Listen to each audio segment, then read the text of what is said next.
mon nom c'est Diane Thomas, de Chaudière-Appalaches. Je suis ressource depuis 9 ans. Je suis famille d'accueil en ressources intermédiaires pour un enfant de 6 ans à 12 ans. Et je suis famille d'accueil aussi pour des adolescents de 12 à 18 ans. Christiane Cloutier, Saguenay-Lac-Saint-Jean, famille d'accueil depuis 16 ans. Moi, j'accueille des 0-12 ans. Je suis Berthelette de Mostène, famille d'accueil de Montréal. J'ai un contrat pour 9 enfants, 2 places d'urgence et 7 régulières. Une famille d'accueil, c'est une femme qui se prend pour une mère. Mais une mère qui n'a pas accouché, mais qui a tous les diplômes possibles. Infirmière, médecin, travailleur social, psychologue, policier, juriste et tout. Alors, on se met dans la peau de tout ce monde-là pour répondre aux besoins des enfants placés chez nous. Il faut être un petit peu fou parce qu'on intègre des enfants qui ont des problèmes de santé, des problèmes psychologiques, physiques, à travers notre dynamique, notre vie privée. C'est du 24 heures sur 24. Donc, quand ma fille a de la peine, l'autre fille a de la peine, ça fait beaucoup, là. Donc, il faut aimer la vie qui bouge, la vie active. Il faut aimer les enfants. Puis partager, quand tu es tout petit, tu partages tes parents, tu partages tout, ta maison. Tu partages la salle de bain, la cuisine, les chambres, les enfants partagent les jouets. C'est une histoire de partage. Des fois, les gens ne réalisent pas, mais être famille d'accueil, c'est s'exposer aussi. Moi, j'ai eu des cocos qui sont violents verbalement. J'en ai qui m'ont frappé, qui m'ont insulté. Aujourd'hui, j'ai mal à la tête. J'en ai un qui m'a frappé dans le dos. Puis j'aimerais ça me débattre pour le garder, cet enfant-là, mais c'est pas moi qui va décider ça. Et c'est là que c'est dur, parce que c'est pas à nous de décider ces parties-là. Nous, on reçoit des enfants que dans le système, on appelle hypothéqués, mais c'est des enfants que nous, en tant que famille d'accueil, qu'on appelle des victimes. Victimes de la société, victimes de leur famille, parce qu'il faut comprendre que ce n'est pas tous les enfants placés qui ont des problèmes de comportement. La plupart du temps, c'est la famille qui est dysfonctionnelle. Les cas sont de plus en plus lourds. Les enfants, de plus en plus hypothéqués, comme disait Berthelette. Moi, je me spécialise en adolescence. Donc, les enfants arrivent à 13 ans avec leur bagage de vie. C'est très, très lourd. On essaie de les remettre dans le droit chemin pour en faire des bons citoyens. Puis, on sait que c'est pas toujours facile. On n'est pas famille d'accueil juste pour le temps que l'enfant est chez nous.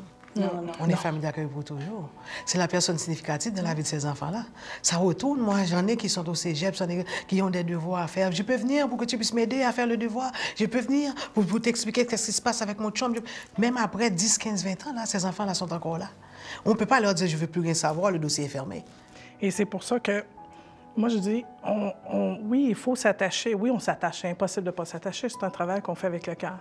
Sauf que ces enfants-là, il faut garder quand même une certaine distance pour les faire évoluer. Avec l'amour, la patience, le temps, l'équipe, ces enfants-là finissent par grandir. Souvent, on se fait dire, mon Dieu, tu ne travailles pas, tu es à la maison. C'est pas du travail que tu fais. C'est la même chose que si tu faisais avec tes enfants chez vous, là. Quand j'entends dans les radios, j'appelle ça mes petites radios poubelles de l'amour, qui me font monter la pression, des préjugés gros comme le bras, mais ils savent aucunement quel genre de travail qu'on fait avec ces enfants-là. Je leur donnerais bien l'auberge chez moi pour une fin de semaine avec les enfants et ils verraient qu'une petite crise d'un ado qui défonce une salle de bain, c'est quelque chose. Les gens jugent, ils ne savent pas le genre de clientèle qu'on a. Ils ne savent pas que certaines ressources, oui, c'est des bébés roses, mais il y a d'autres ressources que c'est des enfants qui ont des problèmes de santé mentale. On se promène dans quelque chose qui est très large et ils se permettent de juger et ça me fâche. Parce que ces gens-là, c'est ça, là. Si tu acceptes de prendre un enfant comme ça pour mettre chez toi, c'est parce que tu fais beaucoup d'argent. Il y en a une autre là qui m'a dit, j'aimerais ça devenir famille d'accueil, mais j'aimerais pas mettre ces enfants-là avec mes enfants. Ça, c'est gros d'entendre ça, là. C'est comme des enfants de seconde zone, des enfants qu'on ne pourra jamais réhabiliter. C'est pas du monde. C'est comme ça qu'ils voient le travail qu'on fait.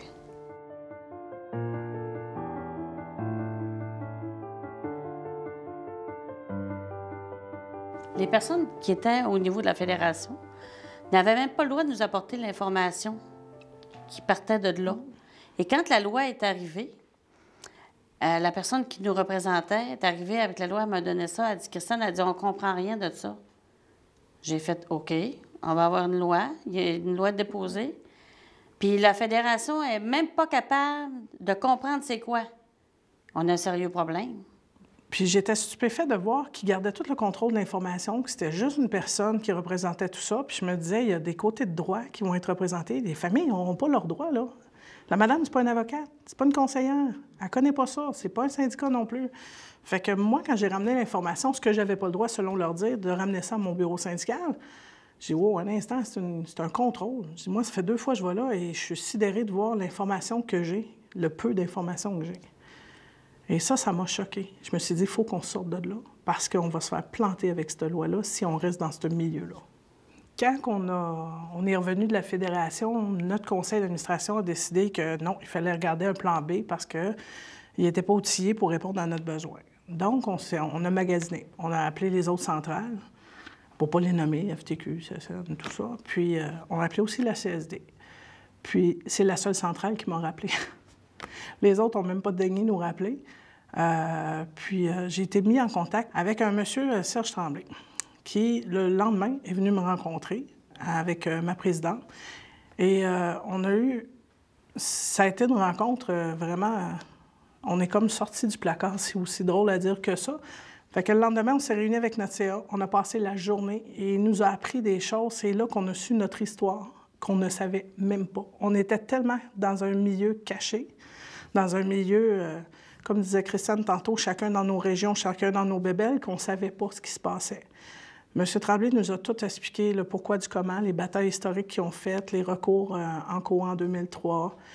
Donc, nous, on a décidé, ce jour-là, c'est beau, on embarque. Et les membres ont embarqué comme ça. Les membres nous ont fait confiance, ils ont fait confiance à la SSD. Pour plein de raisons. L'argumentaire était facile à vendre. Ils connaissaient notre histoire. Enfin, on avait des réponses à des sujets qu'on n'avait jamais eu de réponse. Quand j'ai été rencontrer les gens à la CSD, c'est des questionnements que j'avais même oubliés parce que je dis que c'était pas possible. Ça ne va jamais arriver pour une famille d'accueil. Là, ils nous ont convaincus qu'ils étaient capables d'aller nous mettre sur la map, d'aller chercher ce qui nous revient de droit. Et c'est tout ça que moi qui m'a poussé à embarquer avec la CSD. Je dis, si je vais être capable d'aller chercher ce que les familles d'accueil méritent avec ce groupe-là, avec leur ouverture d'esprit, leur façon d'apporter les choses, d'aller chercher des outils dans leur boîte, là, leur façon de faire pour apporter ça aux autres familles d'accueil, on est déjà parti gagnant.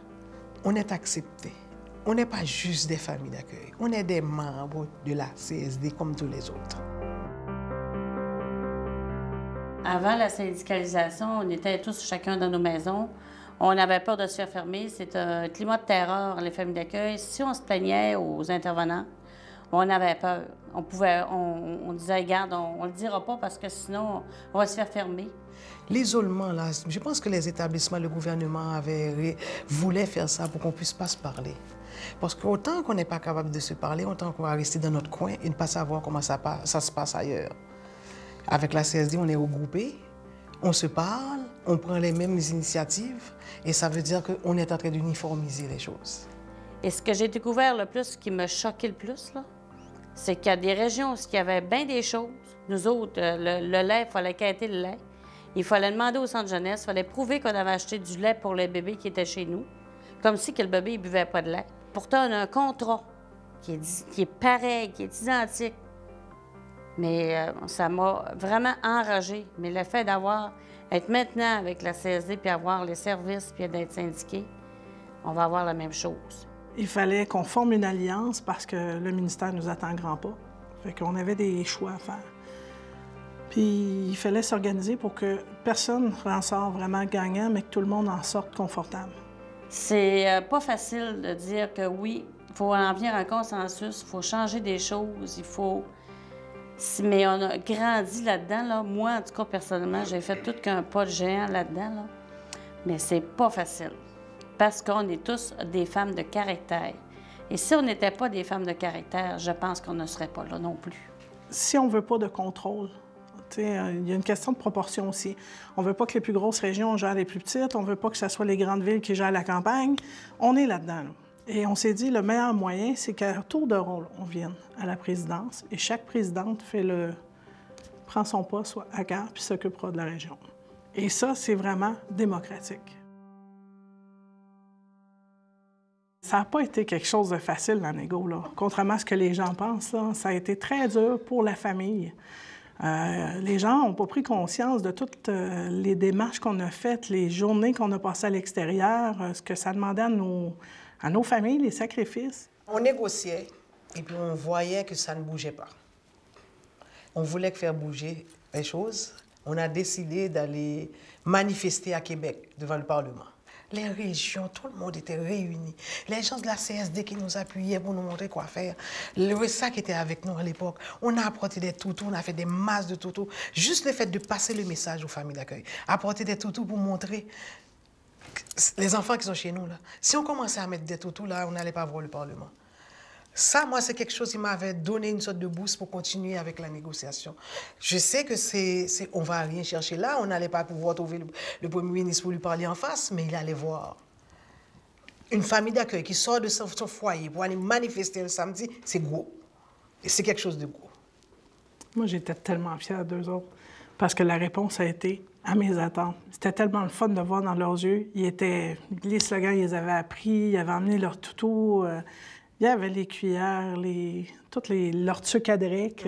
J'étais tellement fière de les voir. Puis quand j'étais sur le stage qu'ils ont fait, je regardais ça, la foule qu'il y avait là, je me disais, là, c'est un boost d'énergie incroyable qu'on a eu cette journée-là. Ces gens-là, je les ai remerciés parce que je leur ai dit, nous, là, c'est de l'ouvrage, on est né dedans, mais ce que vous nous donnez comme amour puis comme message, c'est go, go, go, les filles, là, je sais pas, on est en arrière de vous autres. Et le gouvernement, ce jour-là, s'est aperçu qu'on parlait pas juste nous. On parlait pour tous eux autres. Tous ceux qui s'étaient déplacés cette journée-là, c'était grandiose. Ce qui est vraiment plaisant avec les gains qu'on a gagnés à la négo, c'est qu'on va prendre un exemple. Un bébé malade, avant, on avait environ 22 $ pour. Maintenant, on a environ 70 $. La marche est énorme. Il y a aussi tout ce qui est filet social qu'on va avoir. La CSST. Le régime des rentes du Québec, la régie des rentes contribution parentale, c'est un gain majeur. Il y a aussi le fait qu'on va avoir une rétro. Les gens, ils croient pratiquement pas. Il y a des familles qui vont avoir entre 30 et 50 000 $ de rétro. Ceux qui avaient beaucoup d'enfants, de jeunes enfants, la rétro est énorme parce qu'ils étaient tellement sous-payés. C'est pas compliqué. C'est énorme, la rétro qu'ils vont recevoir. Le choc que j'ai eu quand j'ai ouvert le Journal du Québec, de nous voir à la première page, puis de voir qu'on était un service essentiel. On faisait partie de l'organigramme santé, services sociaux. On était là, famille d'accueil, qu'on était au service de première ligne, comme les pompiers, les infirmières, les ambulanciers. C'était un choc. Le fait de savoir regrouper, d'avoir négocié, c'est quelque chose qui est bien parce qu'il y a des horizons qu'on est en train de défaire des mentalités. On a des portes qui sont plus ouvertes. Moi, ce que je trouve intéressant, c'est qu'on est beaucoup plus écoutés. On a notre place de plus en plus avec les hauts dirigeants. La négociation a eu de ça de bon parce qu'on leur emmené sur la table devant eux autres. La réalité, messieurs, c'est ça. Vous êtes dans une tour d'ivoire, mais la réalité de terrain, hein, c'est ça. Cet enfant-là, ces besoins-là, et on n'est plus à l'an 2000, là. Ça coûte encore plus cher, l'école. On ne mène pas cette bataille-là pour nous, parce qu'on est à la porte de sortie, ça fait longtemps qu'on est là. Mais les autres qui vont venir là vont être des bénéficiaires de ça. Et la CSD nous a permis de faire ça parce qu'on a pu dire qu'est-ce qu'on voulait. Ils ont apporté nos idées. Ils n'ont pas décidé pour nous.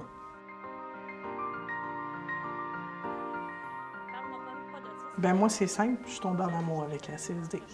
La vision que ces gens-là ont. François Vaudreuil, pour moi, c'est un monsieur qui est tellement humain, tellement... Et toute la CSD, c'est comme une famille. L'équipe, ce qu'ils disent, ce qu'ils font, la façon qu'ils agissent, que ce soit dans les coopératives, l'international, tout ce qui est solidaire, tout ce qui est humain, ils sont très, très proches de ça. Notre comité de la condition féminine le prouve. Et on présente des femmes. Et on a une place à la CSD, des femmes, que je trouve hyper importante. Je me souviens, le premier colloque, que je suis arrivée là, j'ai fait « Qu'est-ce qu'on va aller faire là, les femmes, à travers un groupe d'hommes? » Oh, tabarnouche! Finalement, là, on est rentré là comme si j'avais rentré chez nous, là. La façon dont ils ont pour nous booster, pour nous donner le goût de continuer. Leur façon de nous encourager là-dedans. Hier soir, j'ai dit, Christiane, si je lâche là, je vais me sentir lâche de voir que je laisse tomber quelque chose de bon et qui apporte quelque chose à des gens. Ils travaillent 7 jours sur 7 et ils seraient bons comme famille d'accueil. Ils travaillent toujours 7 jours sur 7, 24 heures sur 24, ils sont disponibles. J'ai un problème, je peux les appeler. Nos conseillers aussi, c'est des gens dévoués et des gens de cœur. Ce que ça m'a appris aussi depuis 2 ans, c'est j'ai grandi, peut-être pas en grandeur, mais de côtoyer François en négociation et toute l'équipe de la CSD, j'ai grandi intérieurement de ce que j'avais comme bagage pendant 12 ans. Bien, les 2 dernières années, j'ai le triplé puis j'ai quadruplé de l'expérience que j'avais avant. Psychologiquement, je suis pas mal plus grande que 5 pieds.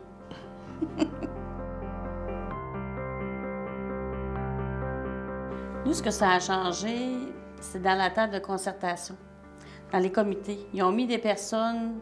Avant ça, j'étais que seulement avec des chefs de service. Maintenant, ils ont mis des contentieux au niveau de la table de concertation. Des personnes qui ont des postes, puis au niveau des cadres, qui s'aperçoivent qu'en avant d'eux autres, c'est plus la petite famille d'accueil, la présidente qui était là pour défendre des petits dossiers. Maintenant, c'est du sérieux. Qu'on n'a plus à nous cacher pour dire ce qu'on a à dire. Et c'est ce travail-là, d'où, moi je dis à un moment dans mon bureau syndical, on a un mandat maintenant, c'est de rappeler aux familles d'accueil que c'est plus la peine de se cacher. Avant, on se cachait. Maintenant, on a le droit de se montrer et de dire ce qu'on pense.